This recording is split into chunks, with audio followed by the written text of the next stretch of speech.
What does it take to become someone who will go down in history? How do you become the voice of the people? The figure of freedom? Well, she didn't know, really.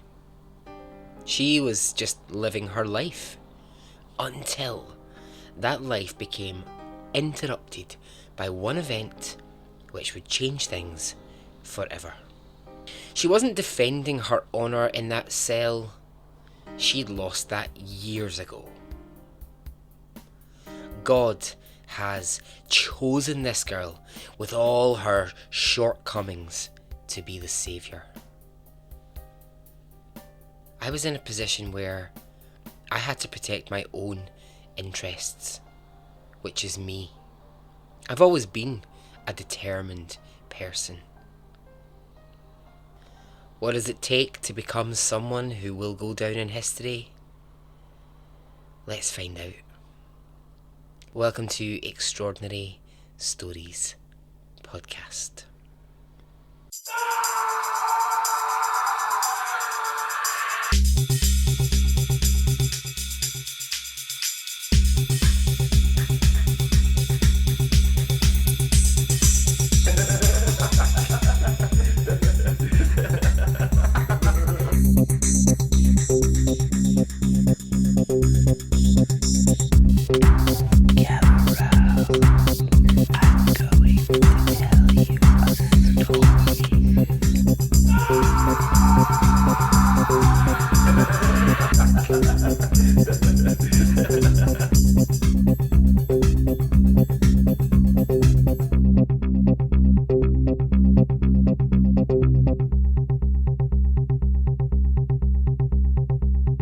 Hey, how are you?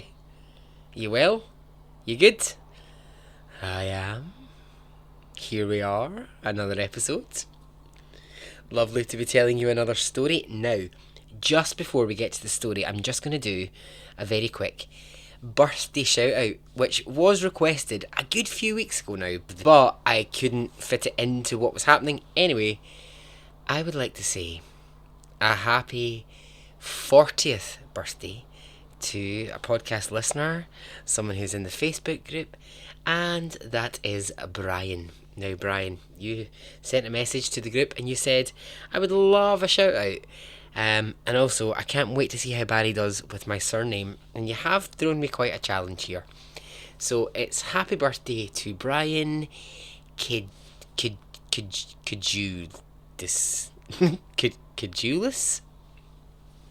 Brian Kajagugu.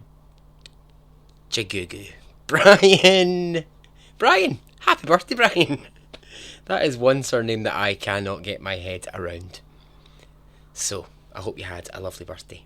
Alright, okay. Onwards. This story. You know, elements of this are so like stories we know, but this take turns that you just will never see coming. Are you ready? Okay, let's go.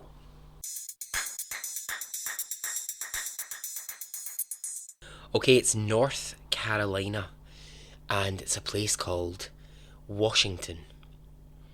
Not the Washington, the one that we all know. Oh no, instead, this one gets called Little Washington. much to the annoyance of the people who live there. They don't really like it being called Little Washington. It's belittling. I get that. Anyway, yes, we're in North Carolina. And where we'll go to start is we'll go to 1953, when a baby will be born who is going to grow up to make a massive mark on the world. Joanne Little is born. Now, firstly, something about her name. She's actually born Joan Little, as in Goan. But as soon as she is able to, she insists upon not being called Joan. She wants to be called Joanne. So that's what we'll do. Although, interestingly, right, she always writes it for the rest of her life as Joan. She never writes Joanne. I mean, it's very odd. That would be me, like, not changing Barry, but being like, it's actually Barney? Yep. No, I know it says Barry, it's actually Barney Henderson. I mean, it's odd. Odd that she wouldn't change that, but anyway. So, Joanne is born to her mother Jessie, who comes from quite a poor family, and Joanne would be the first of 6 children that her mother would have. Now, her dad was a security guard, and he didn't live with the family. He lived in another city for work, and he would sort of send money back to his wife and visit when he could. He had 4 children all of his own. So, if we take the 6 that's in Joanne's family and the 4 that the father has had on the side, that's 10 kids. And that's a lot. That's a lot of kids for Jessie to be mothering. And so, as the oldest of the siblings, it meant that Joanne was quite often asked to help raise her younger brothers and sisters. I mean, it's like the Waltons, 40 billion kids. So, here's the deal, right? Let's just put Joanne and her family in the context of the time that she was born. These are the facts. She was born into a poor black family who followed religion really closely. Her mother, Jessie, gets described as fanatical about the church. She was a big believer in root work, which I had to look up because I didn't know what root work was. I thought it was something rude. It's not. It's the use of herbs, stones, rocks, and lots of natural elements to help you in your life. So her mother Jessie would visit a lot of specialist doctors to get these kind of remedies and little trinkets and things that she thought would bring health and happiness to her family. As I said, the dad not really around, he was away working elsewhere. Here's what we need to know about Joanne straight away. She is a smart lady. Oh yeah. Even as a child, she displayed brilliance. I mean, her levels of intelligence are insane. But that did not come without its issues. Feel like we hear this quite a lot, or we know this at least. Being that intelligent actually made Joanne quite dysfunctional, and especially at school. School was just not a good fit for her. She just, I don't know, I think she was too smart for school. I think that was the problem. She was in trouble, from a very young age. I'm talking like 5 or 6 years old at school. She was in trouble for not listening. She was just a bit disengaged in classes. And of course, at first, teachers assume, oh, she's not getting it, she's not understanding it. Actually, the thing is, Joanne was getting it a lot faster than lots of the other kids. And she was disengaged because she wasn't really being challenged. She didn't deeply hate school or particularly have a problem with learning or with teachers. It just didn't stimulate her. I think the other thing that's interesting about her is Joanne, from a very young age, just didn't really like the structure of school. She hated this idea of having to traipse in every day, all the way into school, to be stuck inside. She wanted to be outside, meet people. She's an active person. She didn't really want to sit in classrooms. So how this plays out for her is that at age 11, she actually just stops attending school. Now, her mother Jessie had no idea this was happening. She would not be happy if she knew that her daughter was skipping school, as the kids say. Bunking off, as you Australians like to put it. But when Jessie does find out, she is not a happy bunny. No. She is not happy. Joanne is grounded, and her mother is determined she's going to get her on the right path. She is going to get her back to school. However, Joanne goes back to school, and almost as soon as she's there, she leaves again. And when she's leaving school, what's she doing in her days? Where's she going? Well, she's starting to hang out with a group of kids a bit older than her. So she's kind of about 13 years old when she's really at the point where she's not attending school at all. And during the days that she's not there, she's going and she's hanging out with some 17, 18-year-olds who like to party, who like to have fun. Now, they love Joanne. I mean, she's this little, 13-year-old rebel that they've got in their gang. But it's not great for this 13-year-old to not be at school and to be mixing with the crowd that she was. Here's what her mother does. Her mother goes to a judge and asks that her daughter be declared a truant. She wanted Joanne to know she just wasn't taking this shit. She wanted her back on the path, and clearly that wasn't happening. Joanne was going to do her own thing, and so she's declared a truant by a judge. Doesn't really make much of a difference. She still runs away from school, and then her mother places her in a training school for girls in North Carolina, the Dobbs Farm Training School. Now, this place still exists, actually. I looked it up. It's essentially a juvenile detention centre for wayward girls. It's a farmhouse in the middle of nowhere for the girls who skipped school or couldn't follow the rules. That's where they were sent. I suppose if you think about what Jessie had on her plate at that time, she's got 10 kids in total, and the eldest is causing her no end of grief. So you can kind of see how she arrived at the decision to send Joanne here. But what we're going to see here is the first of Joanne's escapes. And escapes are going to become a running theme of her story. Let's call this Escape 1. So, in this Dobbs Farm juvenile school, in the middle of the night, Joanne convinces a fellow pupil to flee with her. They leave, they make their way to the nearest petrol station, and they hitch a ride back to Little Washington. And when they get back, Joanne and the friend, they hide out for a few days. So in the few days, Jessie doesn't know that her daughter has left the school. It takes a bit of time. Eventually the school get hold of Jessie, and she's furious. Guessing that her daughter might have come back to Little Washington, she goes round the town, in and out the houses, until she eventually finds Joanne, who's hiding out with some of those older friends that I mentioned. Now, thinking, okay, school is clearly not going to work for Joanne.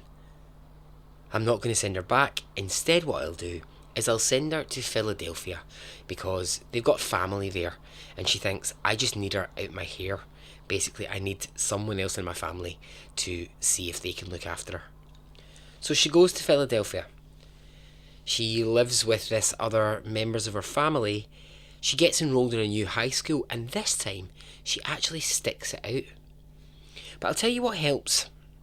What makes that happen is that for the first time, Joanne gets a social worker in her life. And this social worker, who's called Jean, she would really keep tabs on Joanne. She would really monitor her behaviour, her attendance at school, and they developed a nice kind of relationship between them. So Joanne, under her guidance, stuck to going to school.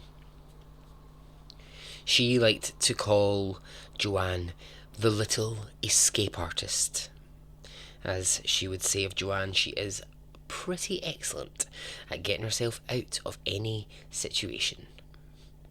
There's also something that her social worker says to her when she's a teenager, which will no doubt mean nothing at this point in the story, but later on when we know how her story unfolds is so interesting. Our social worker says to her when she's 16 years old, "You are a very intelligent young woman, and someday you could really do some good." I mean, that might sound like empty words, someone trying to motivate another person, but really, those words are going to come into effect. After she graduates school, Joanne goes on and she gets a series of little jobs. She works as a waitress, she works as a bartender, then she works in a nightclub, or as it was then called, a discotheque. Ooh, discotheque. Now, these are just little jobs that she's doing here and there, but aside from that, what else is Joanne up to? Well, she's up to no good. I can tell you that for nothing. Joanne has entered into a life of petty crime. And it starts with a few thefts here and there. Some of the places that she worked, she was known for dipping her fingers in the till. Things would go missing. And kind of what it meant is that she was dismissed from these jobs and generally started to get a reputation as untrustworthy. Not a reputation anyone wants. It escalates into shoplifting. And shoplifting quickly escalates into breaking and entering. There's a couple of times where it was shops that she broke into in the middle of the night to see if she could get into the till or the safe, and then she moved on to targeting homes. She didn't always do these things alone. Her younger brother had left the family home. He had come, he'd found Joanne, and together they carried out some of these little robberies.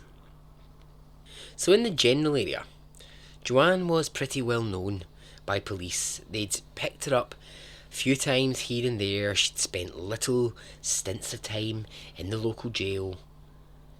And by now it's the mid-1970s and she's 20 years old. She is a bit of a loose cannon at this point. And although all of these crimes are quite small, well, I'm going to say small, I mean robbing a shop and breaking into people's home isn't small, but what I mean is they're just these like little things that she's doing, but essentially what they're adding up to is that Joanne's kind of staring down the barrel of a life of crime, you know, if there isn't another path for her to go onto. And lots of people try at this time when she's 20 years old to really reason with her, you know, to say to her, look, Joanne, you have, as the old saying goes, a good head on your shoulders. You're smart. You don't need to do all of this criminal stuff. That needs to stop. But it doesn't. At 21 years old, she is arrested for having an illegal sawn-off shotgun. And she gets a suspended sentence.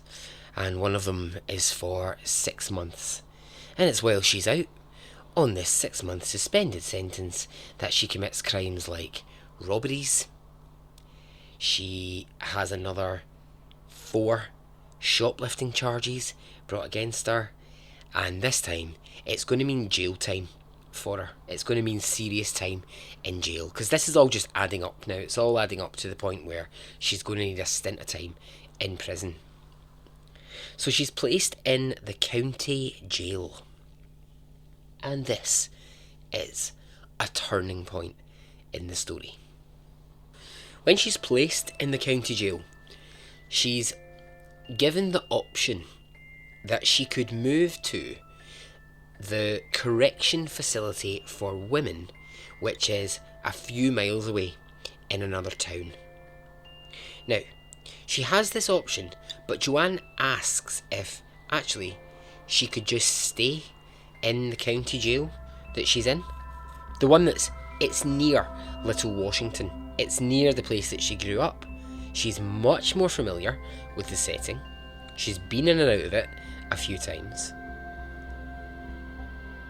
And they say, well, okay, you've got the option. If you want to move to this correction facility for women, you can. And she says, no, I absolutely want to stay here. Now, that's her decision, and that's fine, but let me just explain this. At this time, in Beaufort County, North Carolina, there wasn't a prison which housed male and female prisoners particularly adequately, shall we say. I mean, really what I'm trying to say is the prisons were very male focused, and if there were female prisoners, they were shoved into 2 tiny little rooms at the back of the prison. The county saw a lot more men in prison than women, and just hadn't really caught up to other jails yet. It's not exactly the Ritz, shall we say. And for female prisoners, it's particularly tough. There was like ye olde early version of CCTV cameras in the prison, which would look into the cells of prisoners and watch their every move. Each prisoner was given 2 sheets for their bedding. 2 and no more. Now, these cameras in the corner, these CCTV cameras, they could watch everything that was going on in the cell, and Joanne didn't like this, so she took one of the sheets, she covered the camera with it so that the guards couldn't watch what she was doing in the cell, and as a punishment she had the sheet removed, so she was down to 1. The shower that Joanne had to use and the other female inmates used had no shower curtain, so the guards were able to watch the female inmates shower whenever they wanted. Joanne protested against this loudly, but no one listened. She was told that is the way that it is. So like I say, I mean, really bad for female prisoners. It essentially was just 2 little cells at the back of the prison and absolutely zero privacy whatsoever. I mean, I'm not saying it was exactly ideal for the men either. I'm not saying it was great that, the prison guards could watch them, but I suppose kind of the difference was the male inmates didn't really feel like the male guards were watching them. The women certainly did feel like they were being watched. So one person who did listen to what Joanne had to say about the unfairness of the situation was a guard, or the night jailer, to give him his full title, and he was called Charles Alligood. He would talk a lot with Joanne. Charles was 62 years old. He was a retired police officer and now a prison guard. So they'd gotten to know each other during previous times when Joanne had had a couple of nights here and there, and he was in every evening, and so him and Joanne would chat. What we have here on our hands is a complete puzzle of a man in Charles Alligood.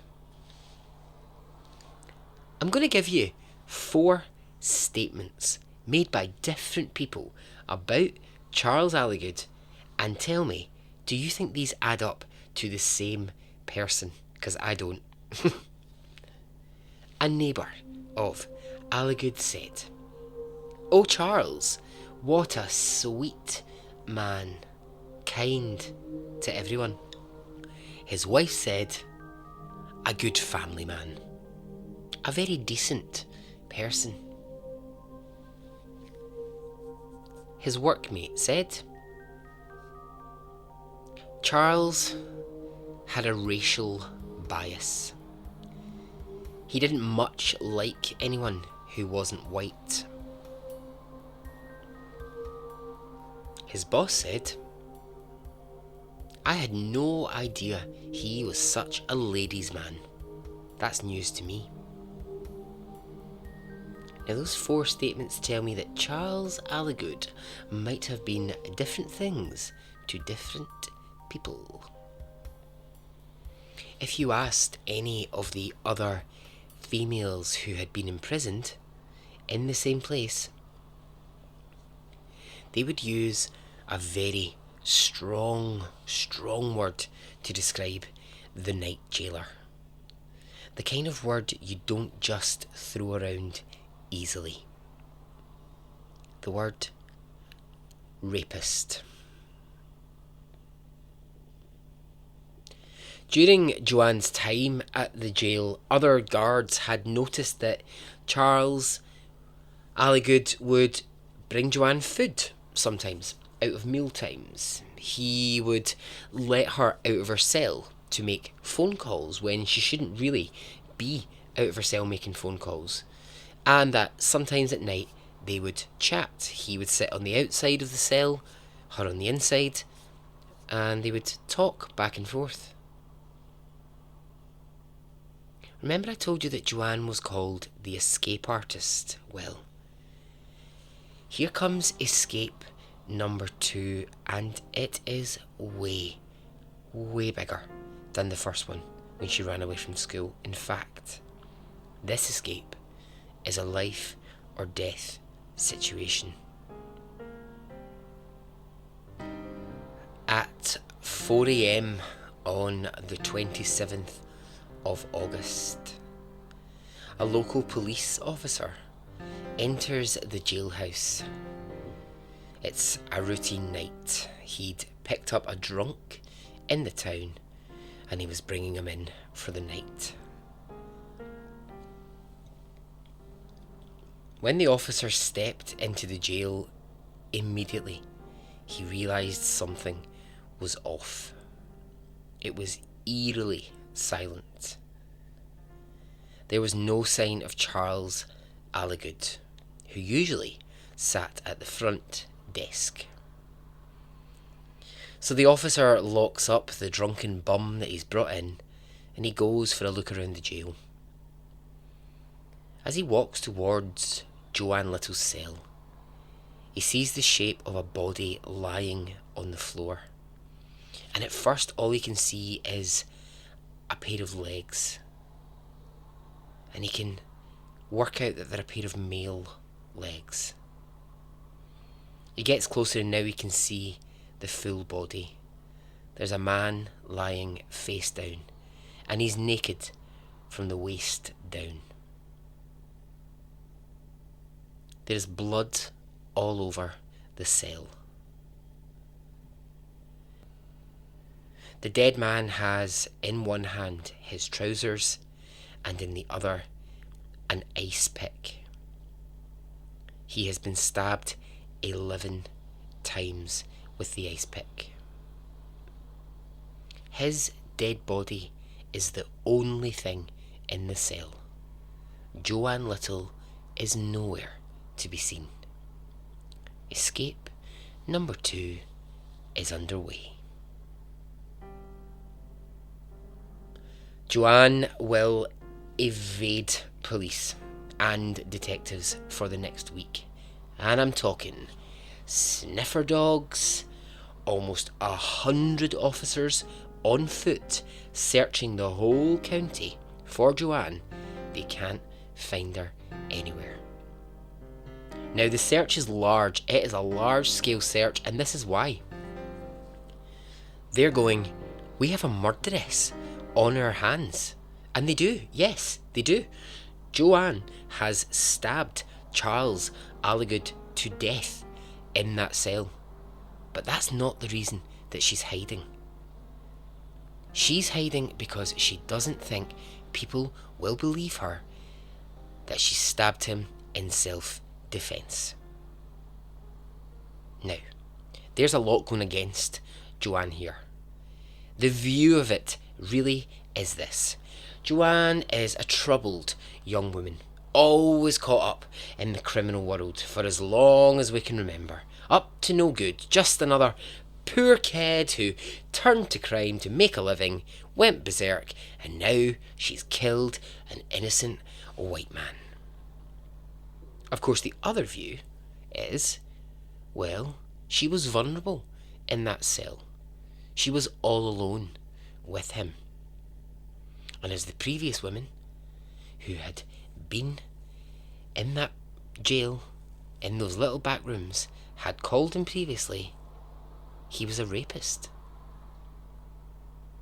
And this is where it becomes so important that we get those confusing ideas on who he was from earlier on.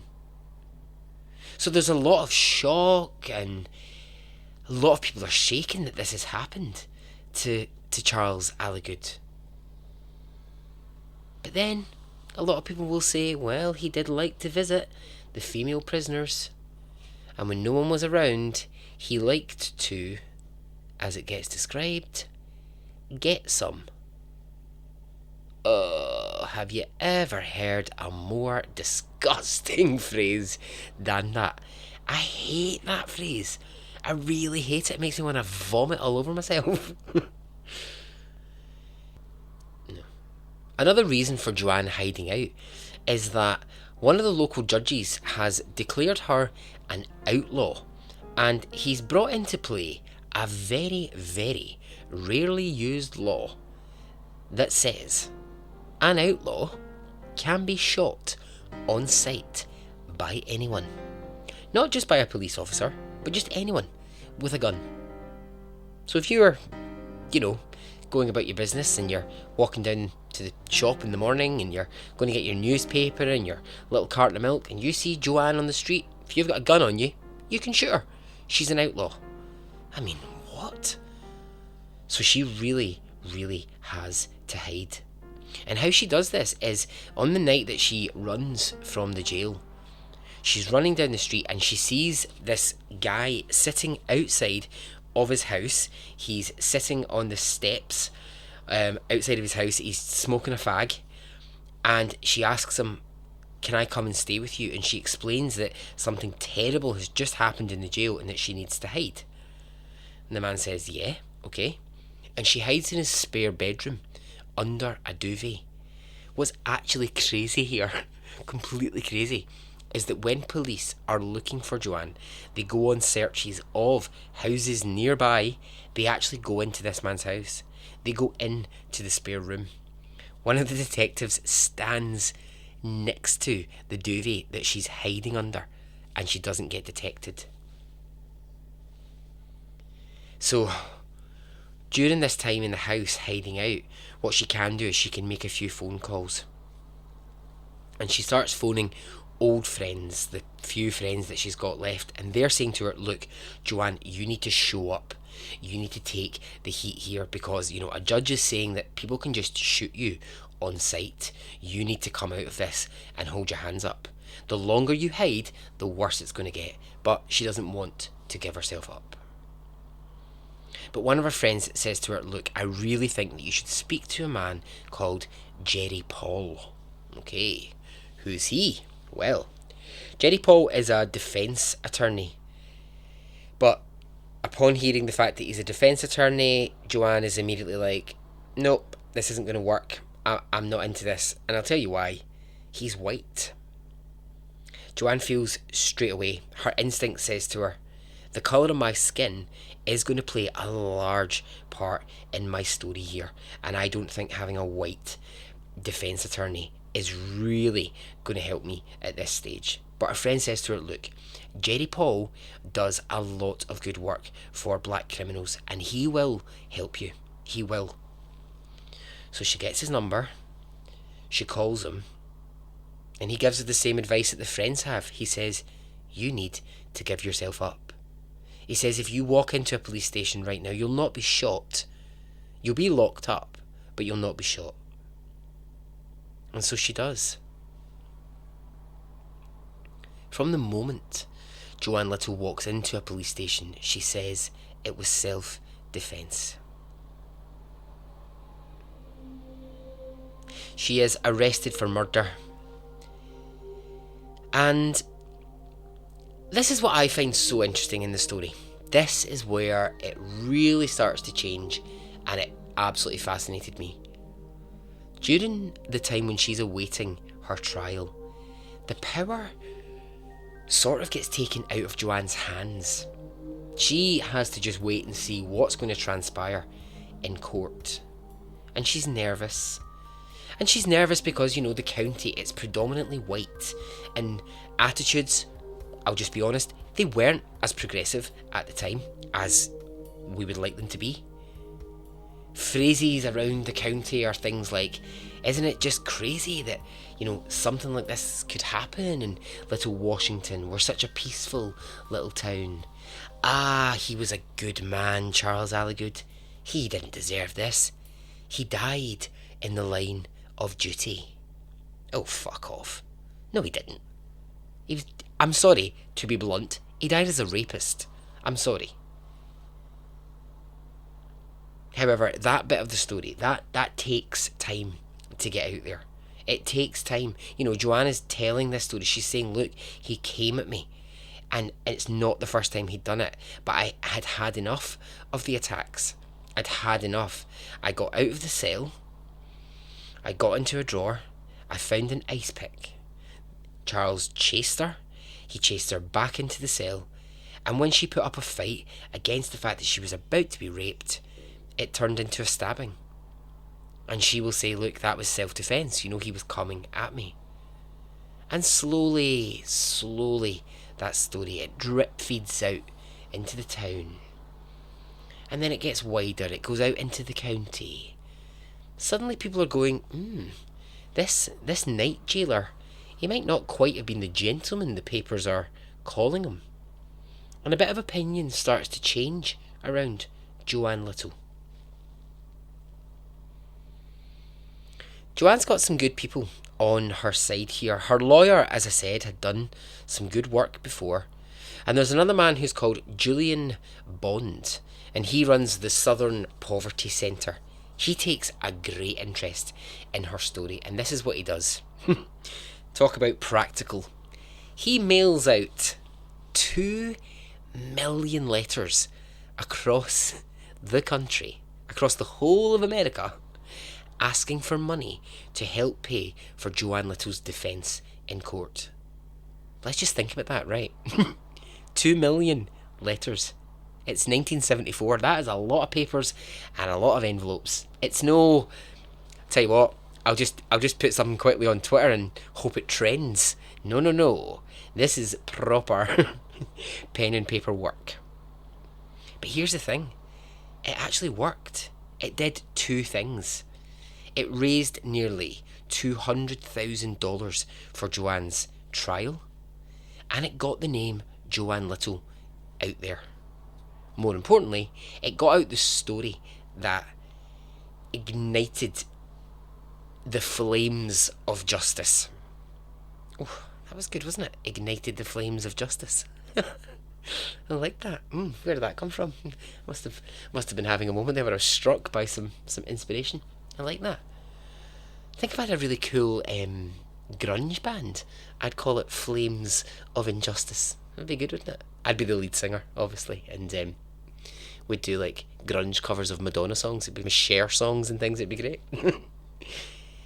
Anyway, what these 2 million letters did was they brought a lot of publicity and a lot of support into the county and into Little Washington. Not everyone liked that. It was a peaceful town. A lot of them now had TV and news reporters all over the place, all wanting to tell Joanne's story. There were t-shirts, there was banners, posters bearing Joanne's face, images of her with words like, "Free Joanne, she was raped." I'll be honest, right, this caused a lot of unrest. Like I said, attitudes, the mid-70s, not great. But I don't think we can say with a blanket that's how everyone felt. I don't think it is at all. A lot of people were just able to put aside anything to do with skin colour and just look at the facts. He tried to rape her and she reacted in self-defence. End of story. So there's a real divide in public opinion, how the story's being told, and it does bring to the surface some really bad attitudes, but it also changes a lot of attitudes as well. Various churches at the time gathered together to create what they call the Joanne Little movement.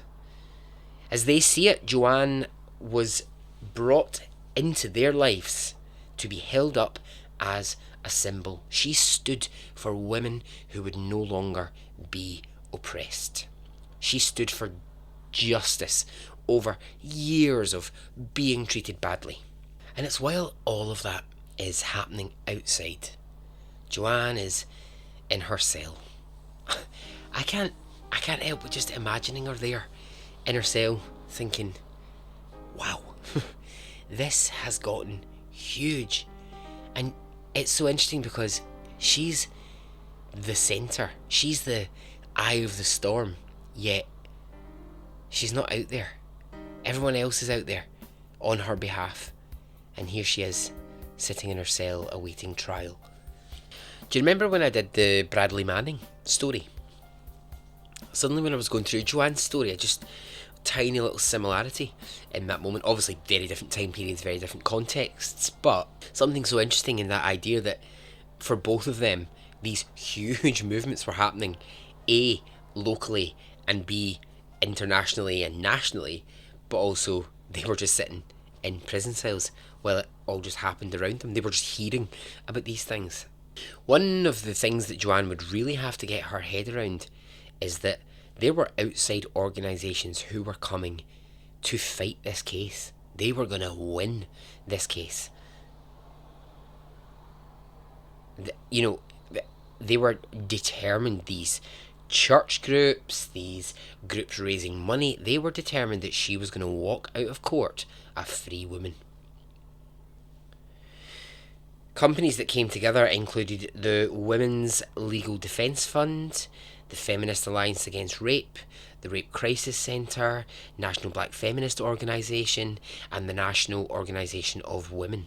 They joined together to raise funds, and the more money that they poured into Joanne's case, the more and more and more they were able to build this huge case around what had happened in that cell that night. Asked to speak about her feelings at the time when all of this was happening, Joanne said, "I am in a position where I have to protect my own interests, which is me. I've always been a determined person."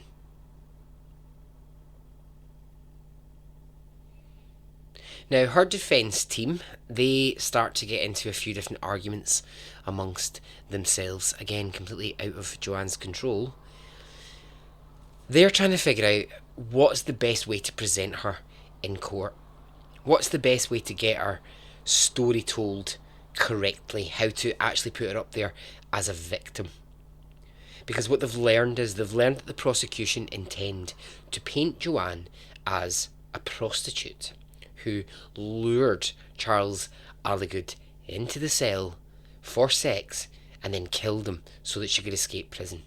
And we know that that's not what happened. What they're asking for is the death penalty for Joanne. So the defence are really arguing amongst themselves about what is the best way to present her story to avoid her being thought of as this prostitute that they're going to try and say she was. They can't quite decide on a strategy. The defence are never really happy with anything. Joanne's team are very difficult during this time, but you know, in a way, actually, they should be difficult because what they've got on their hands here is major. So, yeah, I think it's their right to not be happy. The first thing is that they don't like where the trial is taking place. They want it moved far away where fewer people will actually know Joanne. Although, you know, good luck with that. She's pretty well known by now. They argue that a lot of these groups who are out fighting the cause are actually not really doing great things for the Joanne Little movement. It's setting the wrong tone for the case to have church groups marching up and down the street. They can never seem to decide whether it's a good thing or a bad thing. Then it comes to jury selection. And the defence, of course, they want a jury of mixed race. They know the prosecution are going to push for as many white jurors as possible. So it gets tricky, it gets really laden down in all of these things. And I think this one little Washington resident puts it so eloquently, so beautifully. It sums up and tells us exactly how the people of that town felt at the time. He's asked by the press about the Joanne Little case, and he says, "I wish they'd hurry the fuck up and move it. Move it anywhere. Take it to Egypt. Take it to the middle of the fucking ocean if they want. Just get it out of this town." Little Washington had really now just become the Joanne Little town. People were travelling for miles to visit the jail that she sat in, just to look at the jail and imagine her inside. We're up to nearly $400,000 in her fund. We now have something called the Joanne Little Defence Committee, and this is the public and these different organisations raking in a fortune. So all of the arguing in her defence team, it works, and they get her trial moved to the nearby city of Raleigh.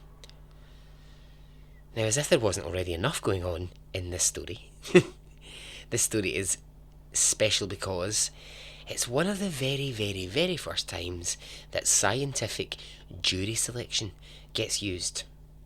Now, this is where it's what we see all the time now, but this was 1974 and it wasn't really used. It's where the defence team and the prosecution team are allowed to interview potential jurors and ask them questions and figure out how they think they might deal with this case. But again, up until Joanne Little's case, it was really, really new, and it was only the money that was being raised that meant that they could afford the time in which to do that. But like I say, we see it all the time now. I'd love to be on a jury. I just would love to be on a jury. But I'd also just love to answer those questions. Love it. Mr. Henderson, do you have much knowledge of murder? No, don't know much about it. Mr. Henderson, have you ever been involved in a crime? Well, my dog Alfie once stole a woman's ice cream straight out of her hand in the park. I mean, if you call that a crime, then yes. Actually, so embarrassing that it really did happen. Genuinely. Alfie walked up to a woman in the park with, like, the most innocent face in the world, and she was like, "Oh," looked at him. Literally 2 minutes later, he put his big gnashers around the ice cream and walked off with it. I was like, "Oh, what?" Okay, right, so back to the story. We have the trial moved to another city. We have the jury in place, and it's made up of 6 white jurors and 6 black jurors. And it begins. And of course, as we expect, the prosecution paint her as a loose woman. She meant to lure him in, and she meant to kill him. Joanne takes the stand, and she claims, nope, it was self-defence. She tells the story. He came at me, I went, got the ice pick. The only way that I was getting out of there was to stab him. The autopsy results are shown in court, and it proves that on Charles Alligood's body, the 11 stab wounds could only have been carried out by someone trying to defend themselves. Let me just explain why her trial is so vital. Never before, and I find this jaw-dropping, never before had a black female been allowed in America to use self-defence as a reason for killing. That shocks me to my core. And you can see now why so much rests on this court case. It just had never happened before. You just were not allowed to enter self-defence as a reason. And that's why this is so huge.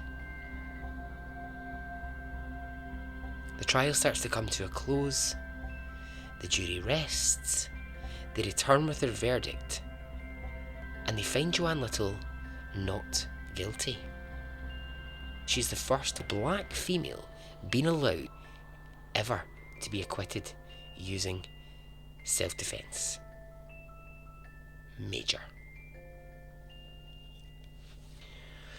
Upon the news that she's been found not guilty, Rosa Parks, yes, actual Rosa herself, forms a new church group called the Joanne Little Freedom Group.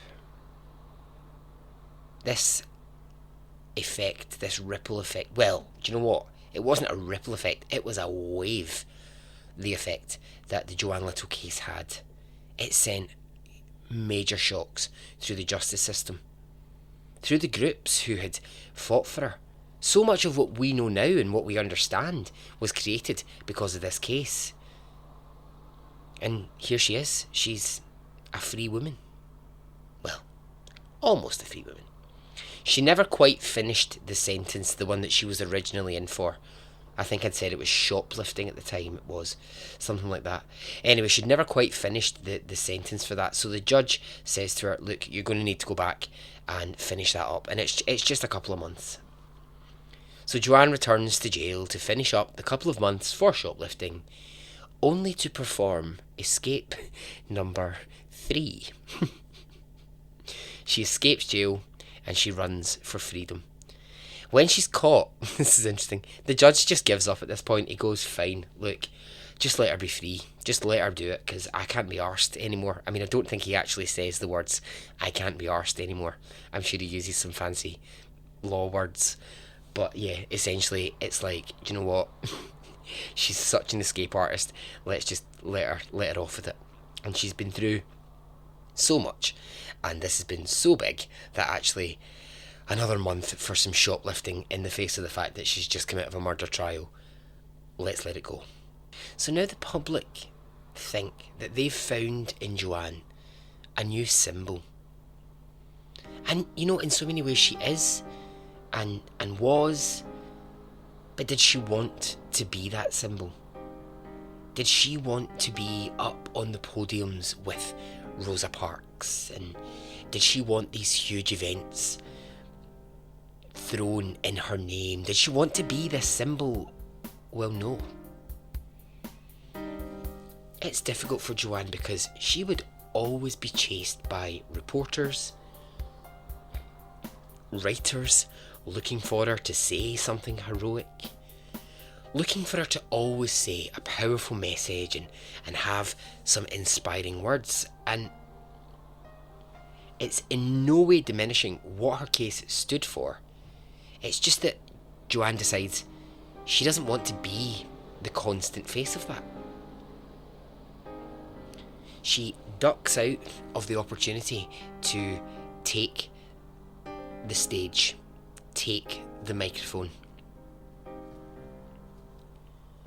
Not long after she's been freed and is gone back to normal life, she goes back to a life of crime. She's arrested in New York in the mid-80s for stealing a car. She spends a few nights in jail. And then Joanne Little just sort of fades out of sight. And when I say fades out of sight, what I really mean is she fades into obscurity. She went back to her life and to the few friends that she had, and she never really spoke about her experience. I suppose it just made me think about this idea of like, you've been through this, you've changed history, you've actually changed something in the law. You've, inspired so many people, but you don't want to be the symbol for that. You don't want to be the face for it. Maybe she just thought, look, I've no desire to be this next. I don't want to be the next Rosa Parks. I don't want to be quoted every 5 seconds and expected to turn up to every rally and every meeting. I mean, essentially that is her choice. And like I said, it doesn't undo the story of what she went through and what that did for other people. And in fact, the name Joanne Little still lives on around the world. There are funds all over the world in her name, which help women who have been sexually abused. Joanne Little still lives today in New York City. in obscurity, hidden from anyone who wants to interview her. And believe me, people have tried. Many a person has tried, but she has a close group of friends who guard her and just won't let those journalists get near. I mean, I'm not going to lie to you, right? See, when I started this, I just assumed, this is terrible, I just assumed she would be dead. I don't know why. I just thought that I was going to say a bit in the story where I was like, and sadly, she went into hospital and never came back out. But no, I was like, oh my god, she's still alive, right? This was my next thought. Wonder if she's got a Facebook account. Brilliant. I wonder, right? I actually got so excited. I was like, wonder if I could get like a quote off her, something like that, or like I could talk to her, like maybe just do a Zoom session with me. Brilliant. And then I was like, oh, okay, I see. Actual film companies have been trying for about 20 years to hunt down Joanne and make a film with her, and they keep getting blocked. So doubtless she's going to accept my Zoom request for a meeting. So, by my reckoning, right, okay, let's just do some quick maths. She was born in 1953, so she'd be 53, 63, 73, 83, 93, 2003, 2013, 77? 67. How many? What there? 1, 2, 3, 4, 5, 6. Yeah, okay, sorry, I was holding up too many fingers. 67. I mean, what a life. What a story. Let's just end with the words spoken to Joanne when she was just 13 years old by her social worker. You are a very intelligent young woman, and someday you could really do some good. And so ends the story.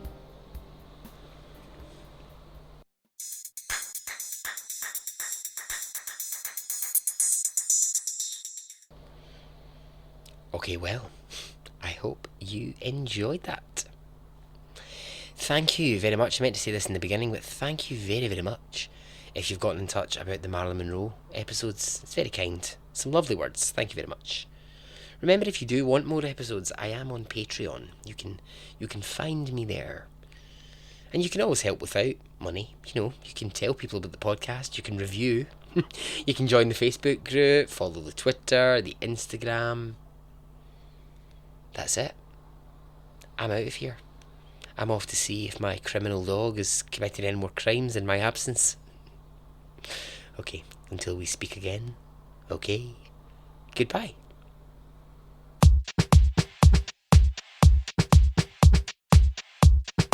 It didn't affect me really one way or the other.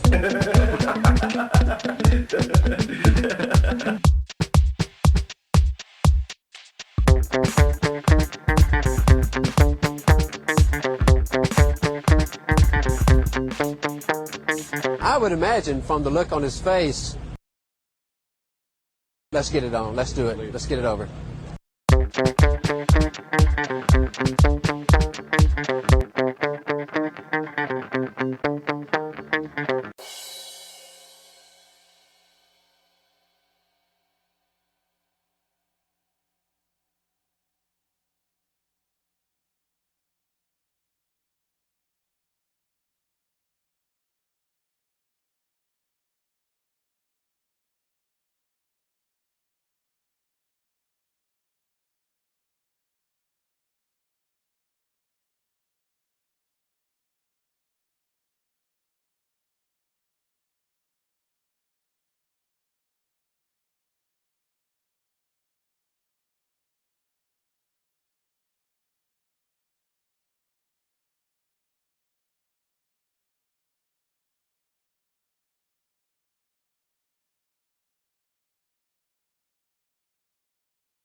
Let's get it on. Let's do it. Let's get it over.